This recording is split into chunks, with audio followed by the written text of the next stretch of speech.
ఎప్పటికప్పుడు తాజా వార్తలను అందిస్తున్న కేఆర్ క్రైమ్ న్యూస్ కు స్వాగతం.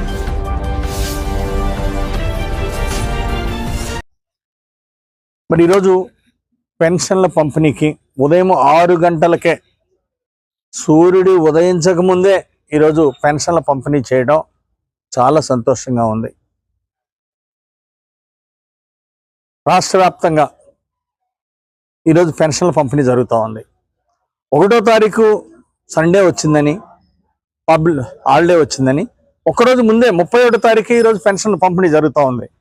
ఇది ఎన్డీఏ ప్రభుత్వం కాబట్టి ఎన్డీఏ పాలనలో ఏ విధంగా ఉందో ఉదయం 6 గంటలకే పెన్షన్ ఇవ్వటం, ఒకరోజు ముందుగానే పెన్షన్ ఇవ్వటం అనేది ఈరోజు లబ్ధిదారులందరూ కూడా సంతోషపడుతున్నారు.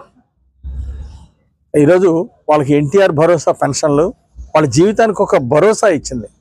రాష్ట్రంలో 63 లక్షల మందికి ప్రతి నెల పెన్షన్లు ఇవ్వడం ఎంతో ఆనందం. 33,000 కోట్లు సంవత్సరానికి పెన్షన్ల మీద ఖర్చు పెడుతున్నాం. ఈరోజు సూపర్ 6 పథకాలు సూపర్ హిట్ అయినాయి.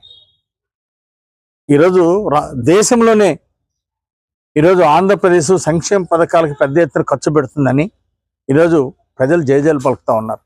70,000 కోట్ల రూపాయలు ఈరోజు సంక్షేమ పథకాలకి ఈ 18 నెలల్లో ప్రభుత్వం ఖర్చు పెట్టడం ఈరోజు ప్రజలందరూ సంతోషిస్తున్నటువంటి విషయం.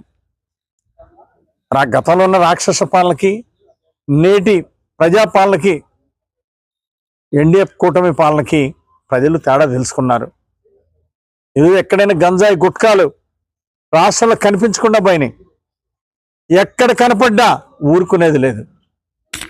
ఈరోజు యువతకి ఉద్యోగ అవకాశాలు 20 లక్షల ఉద్యోగ ఉపాధి అవకాశాలు కల్పించే దిశగా ఈరోజు ప్రభుత్వం ముందుకు నడుస్తూ ఉంది. చంద్రబాబు గారు ఆశ ఏమిటి? ఒక పక్క సంక్షేమం పెద్ద ఎత్తున అందించాలని, మరో పక్క అభివృద్ధి అందించాలనే లక్ష్యంగా ఈరోజు రాష్ట్ర ప్రభుత్వం ముందుకెళ్తా ఉంది.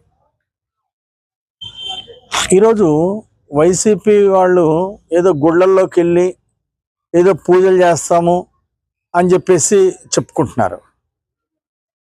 అంటే సబ్ తీర్పు వచ్చింది, కోర్టు తీర్పు ఏదో వచ్చిందని చెప్పేసి సాక్షి టీవీ ఛానల్లో సబ్ క్లీన్ చిట్ వచ్చిందని చెప్పేసి ప్రచారం చేసుకుంటున్నారు. ఇది ప్రచారంగా దుష్ప్రచారం.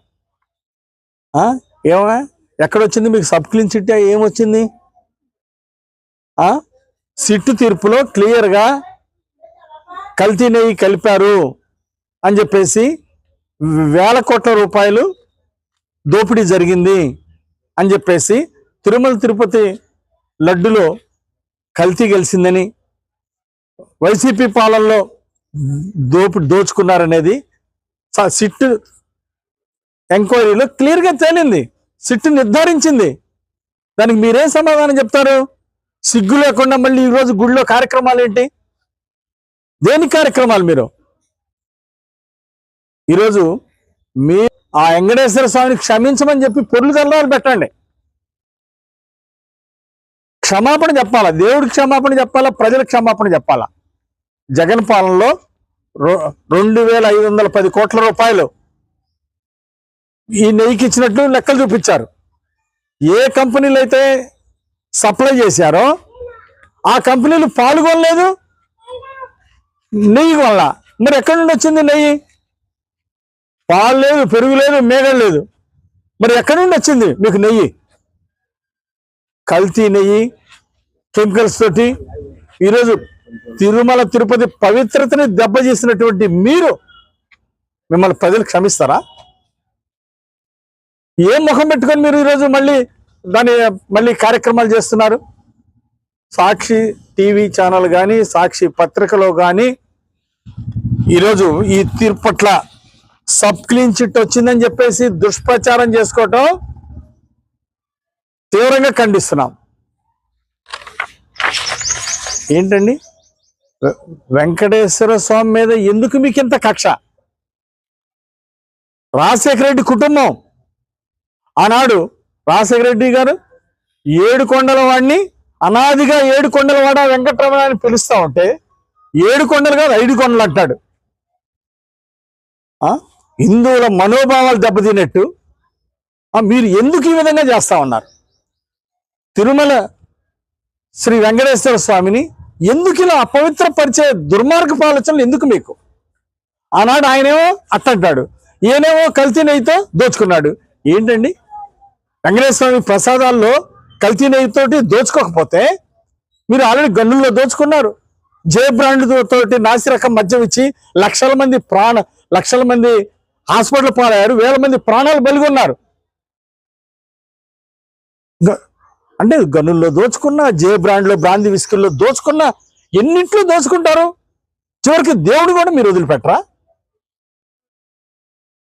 అంటే తిరుమల ప్రసాదాన్ని అపవిత్రం చేస్తారా? దేవుడు మిమ్మల్ని క్షమిస్తాడా? ప్రజలు మిమ్మల్ని క్షమిస్తారా? హిందువుల మనోభావాలు దెబ్బతిన్నట్టు ఎందుకు ఈ విధంగా మీరు ఒక కుట్రపూర్వకంగా ఎందుకు ఈ విధంగా చేశారు? అవినీతే పరమావధి మీకు? ఇలాంటి దుర్మార్గపు ఆలోచనల్ని ఇప్పటిదాకా వెంకటేశ్వర స్వామితో పెట్టుకున్నటువంటి వాళ్ళు ఎవరు కూడా బాగుపడలా.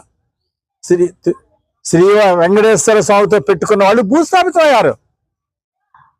మీకు 151 సీట్ల నుండి 11 సీట్లకు వచ్చినా, దేవుడు మీకు పనిష్మెంట్ ఇచ్చినా, ప్రజలు మిమ్మల్ని తిరస్కరించినా మీకు బుద్ధి రాలేదు. తప్పు చేశారు చెప్పండి, క్షమాపణ చెప్పండి. కొందాగా ఉంటుంది. దోపిడీ చేశామని చెప్పండి. కల్తీ లడ్లు ఇచ్చారు, కల్తీ నెయ్యి కలిపారు, ప్రజలకి క్షమాపణ చెప్పండి.